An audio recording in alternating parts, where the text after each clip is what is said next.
A strategy paper, even when not acting, is actually the worst choice of all.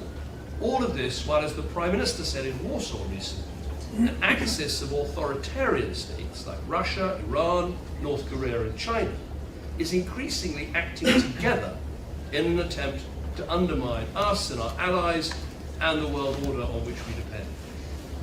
My conviction is that we, with our partners, can choose to make a difference. Entering politics in the 1980s, it was not at all obvious how or when the West would prevail over the Soviet Union. Some urged us to reduce our defences or abandon the nuclear deterrent, but we stood firm and it worked. Similarly, towards the end of my time as Prime Minister, it was not obvious that we could defeat Daesh. Some declared that an Islamic State in control of vast swathes of Iraq and the Levant was here to stay, that an intervention would only see us bogged down in the Middle East. But together with our friends and allies, we drove their so-called caliphate right back. We in Britain and in the wider West, we have agency. The question is whether we have the courage to use it, the courage to act. So how then should we act? I see 6 points which really matter if we're to rise to the challenges that we face. First, we need to make security our top priority. If you want a picture of the dangers in the world, you can actually look right here at home in the last few months. Attacks on our democracy from China, including spying on the Electoral Commission and cyber targeting of our members of Parliament.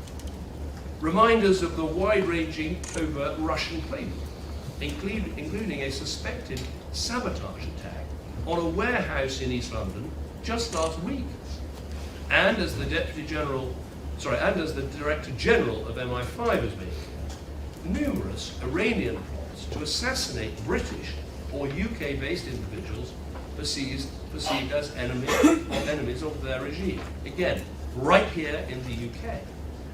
As Prime Minister, I was proud to host the 2014 NATO summit in Wales, at which allies committed to spend at least 2% of GDP on defence. And I'm proud to speak here today at the National Cyber Security Centre, which we set up to make Britain the safest place to live and work online. Today, as the threat has grown and evolved, we in government need to do even more to prioritise security. And so we have passed the National Security Act and a new Investigatory Powers Act so we can defend ourselves against espionage more effectively. We've introduced the National Security Investment Act so we can screen investment into our critical national infrastructure. We've prepared the Foreign Interest Registration Scheme so we can bolster our resilience here in Britain against covert foreign influence. And, crucially, the Prime Minister has committed to spend 2.5% of GDP on defence, the biggest investment in defence for a generation. And defence research and development will get at least 5% of the defence budget, so we stay at the cutting edge of defence technology. It is vital we sustain this focus on security, doing whatever is required to harden our defences. Second, we need to be bolder in standing up for what we believe in. The national interest defines our foreign policy. Now, some try to portray this as somehow unprincipled, as if by putting the national interest first, we will sacrifice important values. I think nothing could be further from the truth. It is profoundly in our national interest to defend those core beliefs: freedom, the rule of law, respect for human rights and human dignity, and to defend the core principles of an open international order: right, not might, sovereignty and territorial integrity, freedom of navigation. These principles are not some mere abstractions, words solemnly proclaimed in the UN Charter, Sustainable Development Goals, or other international agreements. Rather, they are vital foundations for British and global security and prosperity. All of the world's citizens benefit when these freedoms are upheld, sovereignty is respected, and commerce flows freely around the globe. So we, our allies and our partners, must stand up and defend them. Our adversaries openly challenge these principles. They have no qualms at distortions and even outright lies in the media, and they use new tools and techniques to distract and mislead. We must be bolder in combating their poisonous methods of deceit. That's what Britain and America did by publicizing intelligence before Putin's illegal invasion. It was an unprecedented step, and it made it absolutely clear what Putin was planning to do: assault a neighbor without a scrap of justification. We in the West need to undermine and expose the malign networks that Russia uses to spread its lies. Over the last 5 years, Britain's invested over £600 million in this effort, funding the BBC World Service, which reaches over 300 million listeners each week, backing free media and the free flow of information, supporting independent journalism in places like Moldova and Bosnia, where Russia seeks to bully and bribe their way to manipulating media and undermining politics. Our adversaries also strive to undermine global trust in these beliefs and principles by attacking our own record. They gleefully accuse the West of double standards. And I think we should be frank in our response. Yes, the suffering in Gaza is appalling, but an unprovoked war against an independent country like Ukraine that poses no threat is wholly different from the conflict that has flowed from the brutal attacks of October the 7th. And in each case, we are consistently pursuing the fastest route to sustainable peace consistent with the principles of the UN Charter. Every country in the world actually cares about principles like sovereignty and territorial integrity. And of course, our adversaries say that we didn't invest in the global south. Nonsense. It is the West who's funding the key parts of the global system, doing the most to tackle poverty and improve lives of people around the world. How much does Moscow give to the UN Central Emergency Relief Fund? Well, actually, 74 times less than Britain's contribution. How much does Tehran invest in eradicating malaria? Absolutely zip, nothing to the global fund, which is dedicated to eliminating this killer disease. Britain is the fund's third biggest donor and has played a huge role in developing vaccines now poised to save many more lives. How much does Pyongyang do to protect our oceans? Nothing like Britain's Blue Belt, which is the largest marine protection area in the world, something that benefits not only our country, but our entire planet. And Britain is not alone in such generosity. Our closest partners, large and small, give a huge amount as well. We are faced with a cynical assault on principles and programs which have contributed so much to building a better world. We must fight back and never let that cynicism win. Third point, we need to adopt a harder edge for a tougher world. Pursuing our interests effectively means revisiting approaches to foreign policy born of good intentions and ask if they are truly fitting for the world of today. Prizing consensus over action, not speaking out if it might upset others, avoiding risks. Such attitudes perhaps seem to cost us less in a more forgiving age. But if Putin's illegal invasion teaches us anything, it must be that doing too little too late only spurs an aggressor on. And too often this lesson hasn't been learned. Take the Red Sea, where ship after ship from a whole host of countries have been attacked. While many countries have criticized the Houthi attacks, it is actually only the US and Britain that have been willing and able to step up and strike back. Take defense spend in Europe, where still some seem unwilling to invest even as war rages on our continent. Or take women's rights, where some are so cowed by accusations of neo-colonialism that they will not condemn practices like female genital mutilation, ignoring survivors' calls to eliminate it. This cannot go on. We need to be tougher and more assertive, degrading the Houthis' capabilities, making 2.5% a new benchmark for NATO allies' defence, and using travel bans to stop politicians voting in favour of FGM in the morning and then hopping on a plane to go shopping in London in the afternoon. And sometimes a harder edge means being honest with ourselves, saying, yes, we want to be a country that is ambitious and progressive, but no, we cannot afford to be naive about how best to achieve our goals.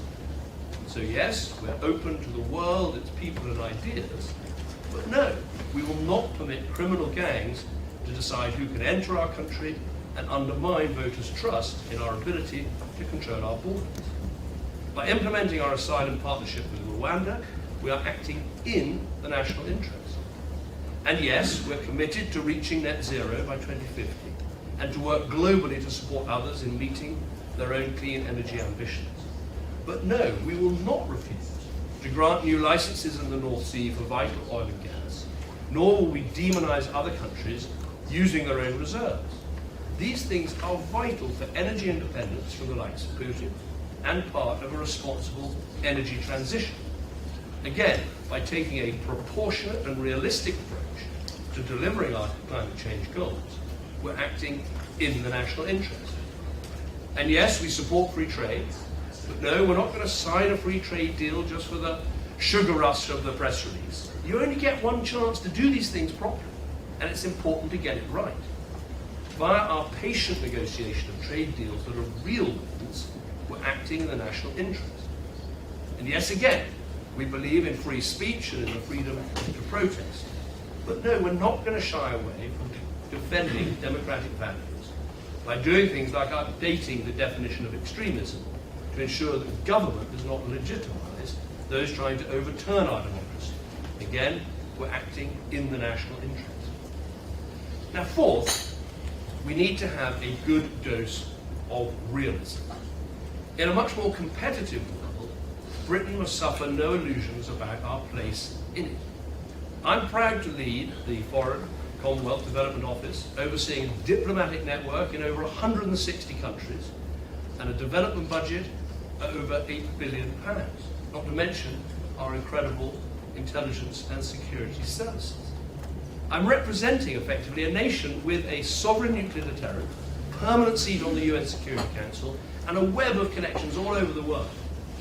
But Britain is not a country like the US whose every decision we make changes the world. There are vital areas where our action is decisive, but often we're a state whose decisions and adept diplomacy can influence the approaches of others. Realism is not defeatism. Having less influence than the global superpower does not mean having no influence at all. While away from frontline politics, I heard a comment by a leading CEO that struck me ever since. Britain, he said, is big enough to matter, but small enough to be nimble. And that seems right to me. He was talking about regulation, but it can apply in so many other contexts. And it is an apt mantra for the modern world in which new powers are emerging, and what matters is building coalitions to get things done. Why does Ukraine call us their number one ally? Not just for the level of our support and the speed at which we delivered it, but it's how we've galvanized others. I vividly recall my experiences in 2014. Imposing even some sanctions on Russia required painstaking negotiation. But gradually, we made the case for going so much further.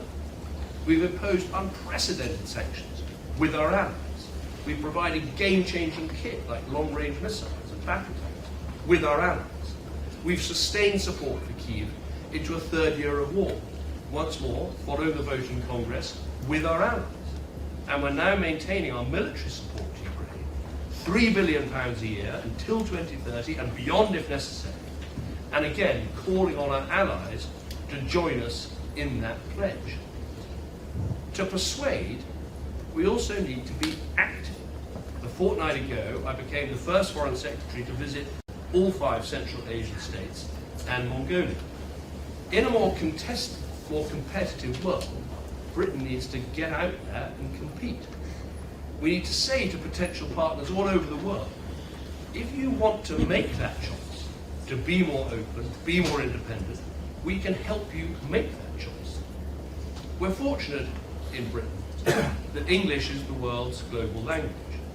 For young people, speaking English acts as a passport for success, giving an edge in areas like business and finance, law and diplomacy. That is why, for instance, Mongolia, extraordinarily big, bordering Russia and China, has made the extraordinary but brilliant decision to make English their second official language. Ukraine has launched a program so that all their civil servants can learn it. This is a great advantage for Britain, an opportunity to get the world speaking our language in both senses of that phrase. But sometimes we seem almost hesitant to recognise just what a vital tool of influence the English language can be. 60 million people from almost every country in the world use the British Council's free Learn English site. I've expanded the British Council's online teaching offer in Central Asia. And today I can announce a new £1 million programme for the Council to teach English to Ukrainian civil servants. But this should be only the beginning. I believe it should be a core part of our foreign policy and the Foreign Office's mission to lead this global change. We will champion learning the English language around the globe, this year, next year, long into the future. It is a battle which we are winning, and if we turn up and properly fight it, we'll win it faster and better. There's a fifth point, a recognisably British attribute, but which we can sometimes fail to recognise in ourselves, and that is the need to be ruthlessly practical. As was observed about one of my predecessors, Ernest Bevin, he combined, and I quote, a powerful sense of direction rooted in moral principle with a streetwise pragmatism in choosing the best route forward. And the result, NATO, speaks for itself. He focused on delivering a strong, united, defensive alliance, rather than hoping a newly formed UN alone would ensure our security. Facing the world as it is, not as it was or as we wish it to be.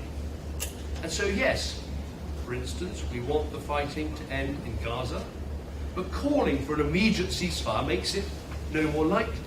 It's much more practical to focus, as we've done, in the UN and elsewhere, with the Israelis, with our partners, on securing that immediate humanitarian pause, that stop in the fighting right now, so we can see hostages released, more aid delivered, and then turn this into the sustainable ceasefire, crucially, without a return to fighting at all.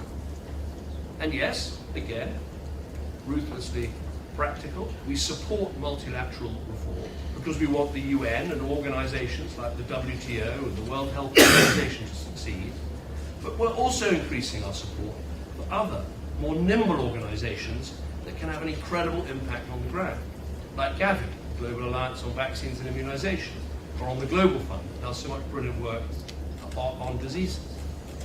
And yes, we've made our biggest ever contribution to the Green Climate Fund to tackle climate change. But we're also trying to make it easier for those small island developing states to access this fund, helping friends across the Caribbean, who I was meeting with yesterday, and friends across the Pacific, like Samoa, host of this year's Commonwealth Summit, to tackle climate change. I could add two personal examples of being practical. Yes, I supported remaining in the European Union, but I'm now laser-like focused on ensuring that Britain and the EU have the best possible relationship, not as members, but as friends, neighbours and partners. And I'm doing all I can to ensure Britain invests in new partnerships, such as the CPTPP, Trans-Pacific Partnership, a trade deal with one of the fastest growing regions of the world, the Indo-Pacific. And yes, I'm a passionate believer in the power of aid and proud of my role in helping to design the Sustainable Development Goals and boost Britain's aid spending. But with our overseas aid budget under pressure, I'm also proud to have led the department in publishing a groundbreaking international development white paper and pressing for reform of the multilateral development banks and greater cooperation with the private sector so that others can also step up and provide the massive funding that's going to be required to see those SDGs through. Finally, we need to demonstrate political will and strategic patience. It's not enough merely to wish for a better world and hope for the best, nor can we let talk of past failings or present risks paralyse us completely. We in the West need to see things through and see them through together. Our adversaries today know all too well our underlying strengths. They see that the economies of Ukraine and her partners, they outmatch Russia's by around 25 to 1. They can see that Sweden and Finland turn to NATO, an alliance that defends territory, not one that takes territory, at a moment of great uncertainty for those countries.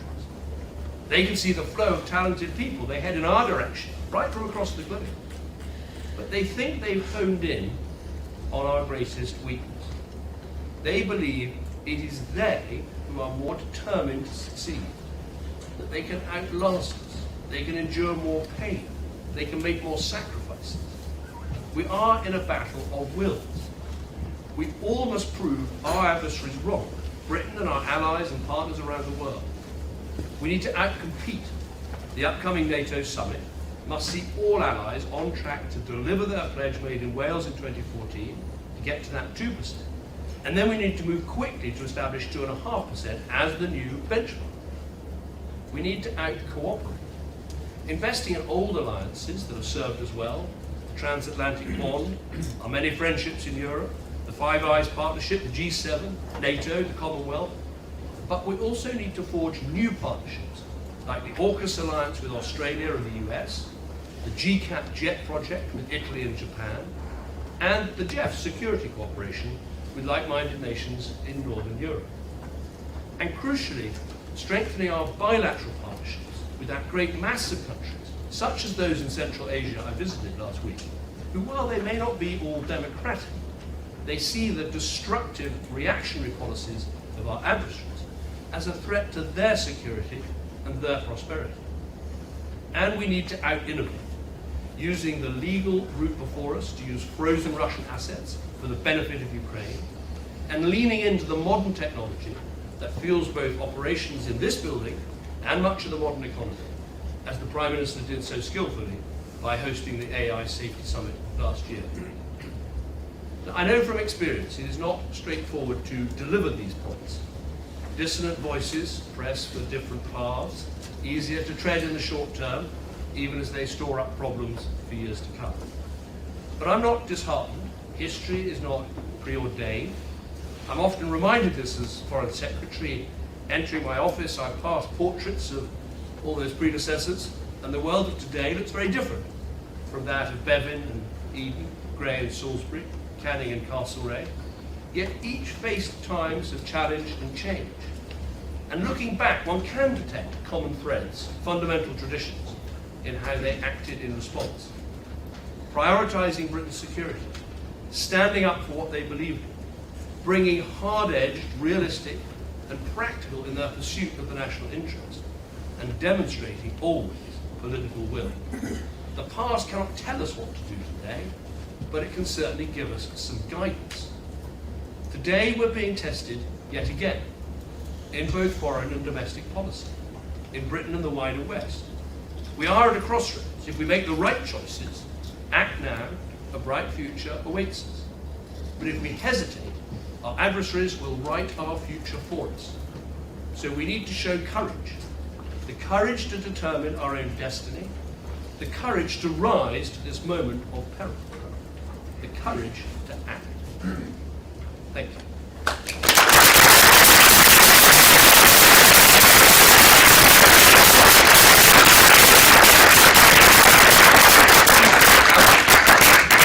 We've got some questions from the press and the wider, I was going to say our normal people.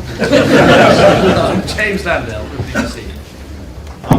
I don't think there's a microphone, so I'll just speak loudly. I'm sure that's fine, but is there a microphone anywhere? Just speak loudly. Speak loudly. Speak loudly. The BBC is reporting this morning that the Saudi government is using lethal force to clear land to build its neon city in the desert. What do you think about this? Is this a good place for you to start with your more courageous, hard-edged foreign policy, where you have the guts to defend British policy and values? And secondly, if I may, now that the Americans are delaying arms sales to Israel because of their concerns about Rafah, will the UK follow suit? And if not, why not? Okay, thanks. Well, first on Saudi Arabia, I've only just seen that report, so I'd certainly want to go away and look at it. But yes, fundamentally, Britain has a very strong relationship and partnership with Saudi Arabia. It's in our national interest, and we should have that relationship. I was there only a week ago, discussing with them in detail how do we try and bring peace to Gaza, how do we work on a long-term solution, what role can they play, what role can we play. It's only by being in the room can you have those discussions and lean in and have the courage to act and get things done. But at the same time, if there are issues on human rights or anything else, we don't stand back from raising them, and would do in this case when we get to the bottom of what's being alleged, as we do in others. On the issue of arms and Rafah and everything else, I'll make a number of points. First of all, I think there's a very fundamental difference between the US situation and the UK situation. The US is a massive state supplier of weapons to Israel. We do not have a UK government supply of weapons to Israel. We have a number of licenses, and I think our defence exports to Israel are responsible for significantly less than 1% of their total. So I think that is a big difference. On Rafah, we are clear that we would not support some major operation in Rafah unless there was a very clear plan for how to protect people and save lives and all the rest of it. We have not seen that plan, and so in these circumstances we would not support a major operation in Rafah. And of course, going back to the arms situation, we have very clear licensing procedures, some of the toughest and most rigorous in the world, and we follow those through very closely, and that's what we are doing and will continue to do in the period ahead. Let's have the lady in the middle. Lucy Fisher from the Financial Times. Foreign Secretary, you mentioned the government's new foreign influence registration scheme. Should China be on the enhanced tier? Well, I think it's first of all, it's a very good piece of legislation. I think it's very important to have the situation where you can be clear about, as it were, who is working for whom, and I think that is what lies behind it. We're in discussions at the moment about exactly how to introduce it and how to apply it, but I don't think anyone should be in any doubt that we'll take a robust approach against those countries that provide the greatest risks. Let's have someone right at the back. Daniel Tarshish, normal person. You talked about challenging our foreign policy assumptions. What, if anything, do we need to do differently with regard to how we formulate policy and plan specific interventions so that the boldness that you talk about doesn't end up being rashness, particularly because we're going to have to act quickly? Yeah, that is a great question. I mean, first of all, it's very important to have challenge. Whenever I speak to colleagues in the Foreign Office, FCDO, I invite challenge. I think it's really important that, I remember my first experience of sitting around a table, it was with the Chancellor of the Exchequer at the time in the 1990s, and I remember being incredibly refreshed by how, the most junior civil servant or special advisor could speak up and challenge and say, don't do this, why are we doing that? I remember there was one particular guy who was particularly outspoken, never seemed to have a cigarette out of his mouth because that was the days, and was taking on the Chancellor and arguing with him vigorously. And it turned out that person was Jeremy Haywood. So that's the finest traditions of the civil service, challenge, that's the first thing. Second thing I'd say is there's enormous talent. I can't speak for every department, but I see in my own department when I meet ambassadors and high commissioners and staff in all the different departments, there's huge amounts of talent. I think though the one thing where I think we can try and do better as an organisation is, I think analysis is fantastic, I think policy development is very good, but often it's about building programs. Maybe this is something we can build on the DFID experience in the FCDO, is that analysis and policy takes you so far, but it's actually the programs and initiatives and following them through and making sure they happen, which I think is somewhere where all government departments can do better, and we're looking at that. But you're right, acting is important, but challenge is important so that you act in the right way, and hopefully we'll get that balance right. Let's have Paul McNamara from Channel 4. Sorry, my voice won't be quite as booming. President Biden has said that Israel has not yet crossed a red line. What's your red line? Is a ground invasion of Rafah past that red line? And if that does go ahead, what then? What do you do then? The red line for us is, first of all, take a step back, and it's still worth making the point that Israel has a right to exist, a right to defend itself, and as we're sitting here in this lovely, comfortable place, Israel still has over 100 of its citizens, way more than 200 days of being in horrendous captivity. And it's still in a situation where Hamas is still firing rockets into Israel. So it's important to think of that context before we get on to red lines and all the rest of it. That's what they are actually facing as a nation, and they should have our support in trying to deal with that situation. For us, as I say, we're not in the same situation as the US, which are a state arms supplier. We have a number of outstanding licenses that are used for the very small amount of weapons that go from the UK to Israel. Our message to the Israelis is very, very clear, which is, we wouldn't support a major operation in Rafah unless there's a clear plan to protect people and to save lives. And we haven't seen that plan, so we wouldn't support the major operation. When it comes to our own arms sales, we have this rigorous process, which the Foreign Secretary is involved in, but the Trade Secretary too, in making sure, crucially, that when we consider export licenses, that we must make sure they're not going to contribute to a serious violation of international humanitarian law. That is the key test, and that's the thing that we apply. So that's the approach we're going to take. Let's have one more from here, and then I'm going to take Jason Groves from the Daily Mail. It's Marshall from the National Science Centre, and we spoke about security being one of the key priorities. And here at NCSC, we really focus on building resilience in the context of kind of changing state architecture. How much of a role do you see resilience having? I think when we talk about defence and security and protection, I think the whole point is it's going from everything from the defence budget itself all the way through. We harden our own defences, whether that's critical national infrastructure, whether it's safety online, whether it's being able to defend against cyber attacks. And one of the reasons that a non-scientist, not really clear on all the brilliant things that GCHQ do, was so enthused by the idea of setting up NCSC was that I thought that we got this amazing jewel in GCHQ, absolutely best, one of the best in the world, alongside the Americans.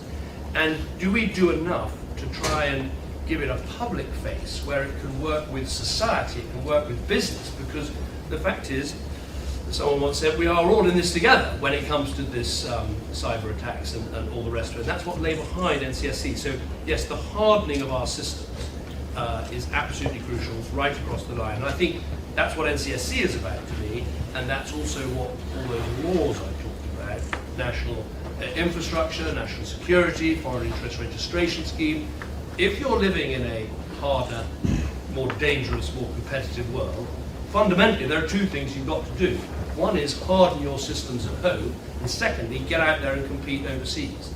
And what I'm trying to say in the sort of 2-second version of the speech, we've got to do both those things. It's tougher security at home, more engagement overseas, and the two are intimately connected, because ultimately an open, trading nation like Britain, we can't succeed in protecting our security or promoting our prosperity unless we're doing the at-home piece, but also the overseas piece, and they're completely linked. Jason Groves. Thanks.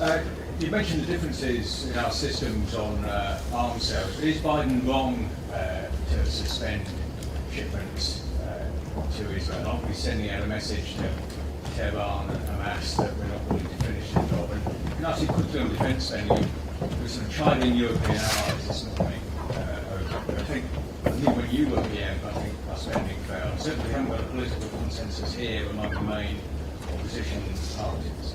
Are we sending a mixed signal to Putin? And do you think this is going to be an issue that's on the ballot for the election? Well, to answer your last question first, I mean, to me, security is definitely on the ballot. If you ask me what's the most important thing we can do right now as a country, it is to enhance our security. That is to spend more on defence, to build up our alliances, to work with our partners, to seek out new allies, to harden our defences at home, to protect ourselves against cybersecurity, to invest in our intelligence services. All of these things are about recognising the world has changed quite fundamentally compared with a decade ago, and the biggest need, in my view, is security. But I would broaden that, because fundamentally security to me is the most conservative value of all. People care about their financial security, they care about their job security, they care about the security that they have in their lives. And so at this time of international danger, and as I've explained, the international danger isn't just happening over there, it's happening with Russian and Chinese and Iranian attacks here. There's never been a clearer time than to say security is what matters most, and that's what this government is so focused on. On the issue of President Biden, the Americans are in a different situation to us. They are big, government-to-government suppliers of weapons. They're involved deeply in the strategic and tactical conversations that the Israelis are having about how they prosecute this conflict. We have influence, we have agency, we have very frank conversations with the Israelis, but we're not in that same position. Certainly the conversations we're having now are very much around the aid picture, where the Israelis made a lot of promises, about 500 trucks a day, switching on the water, turning back on some of the fuel deliveries, keeping Kerem Shalom opening Ashdod port, fixing this temporary pier off the coast of Gaza. And what I do every day is get together with my team and say, right, where's the list of bottlenecks and how are we doing? Where are we on 500 trucks? Where are we on Kerem Shalom? Where are we on Ashdod? And today the report was actually better than yesterday's report. We're making some progress. The grain ships got into Ashdod.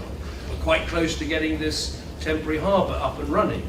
Rafah was shut because of the operation. Now it's reopening again, and we're hoping trucks are going to get going again. So we're in a different position. It doesn't mean we have no influence, but it means we use our influence in two ways. One, hammering on about aid, because we've got to hold the Israelis to their promise to flood Gaza with aid, but also saying when it comes to the conflict and the way they're fighting the conflict, they must align with international humanitarian law, because that is the right thing to do for a civilized rule of law democracy, but it's also vital for us because if they don't comply with humanitarian law, particularly in the way weapons are used, then that would put us in a different situation. So that's the situation there. On defence, on the last 14 years, Britain never slipped below 2%. We were a 2% nation all of the time I was Prime Minister and beyond. And I would argue that, look, I'm delighted when I go up to 2.5%. Great leadership from the Prime Minister, completely right decision to make. But I would make the argument, when I came in 2010, we had to make some difficult decisions, not just on the spending, which we did, and there's no national security without economic security, and that we had to deliver. But I'd also argue we made some quite specific decisions and choices on defence which were painful, but they were right because they enabled us to completely refresh Britain's defence posture and our equipment. During my time, effectively, we delivered 2 aircraft carriers, the Type 23s, the Type 45s, the Joint Strike Fighters, the Typhoon aircraft, the A400Ms, the C-17s from America, the new Chinooks, a whole lot of new equipment for our army. There's a massive change in what we actually delivered, and that was partly because we did make some difficult decisions. I mean, it was agony to have a gap when we didn't have an aircraft carrier. It was agony to say that we had to say goodbye to the Sea Harriers. It was very difficult to say we weren't going to be able to continue with Nimrod, but we made choices that put us in a position that we could thoroughly modernise our defence forces. And now we're in a position where consistent 2%, now moving to 2.5%, and we can use that as a great argument with our friends and allies to say, we've been able to do it, you can do it too. And we're not the only ones. I was with the Lithuanian foreign minister yesterday, he's a 2.7% nation. The Poles are going further, so we've got allies in this fight, and we should have it. Is it part of the political dialogue? Well, that's very much up to the opposition party. Labour have not matched the 2.5%, so there's going to be a very clear choice at the election. If you're worried about a dangerous world, if you want Britain to have strong defences, if you want a government that's absolutely committed to it and set out a timetable, here's the guys with the plan. And if you want a bunch of people who've got no plan, got no idea, then it's a very different case from the Labour Party. With that, I make one point, as I've got the stage, I suppose. I thought yesterday was interesting. Sometimes in politics, a small thing happens, which I think sort of suddenly shines a light in a much bigger way. And I'm not saying the Member of Parliament for Dover is a small thing, but suddenly I think you could see like, what does this tell us about the party she's joining? You know, in life, if you don't stand for something, you will fall for anything. And I thought that's sort of what yesterday showed, that there isn't a plan, there isn't a policy about anything. It's just been about clearing the decks to try and focus attention on the governing party. And I think yesterday proved, hold on, if you're going to fall for that, then you really stand for nothing. No plan, no policies, no idea, nothing apart from a sort of hope that if everyone can remember how difficult things were 2 years ago or 3 years ago, that they'll troop through the polling lobbies on your side. And when you get close to an election, it stops being a referendum on the government party and it starts being a choice between two parties. And I thought yesterday, you wake up and hear about a defection, you think, oh no, not another one, how are we going to handle this? By the end of the day, it was like, that says so much more about Keir Starmer and the Labour Party and the complete lack of a plan than it does about a Prime Minister who's a good man doing a great job at a difficult time. But I think increasingly people will see that. On that note, thank you very much for coming. Thank you to NCSC for hosting us, and I look forward to many more occasions in the future. Thank you very much.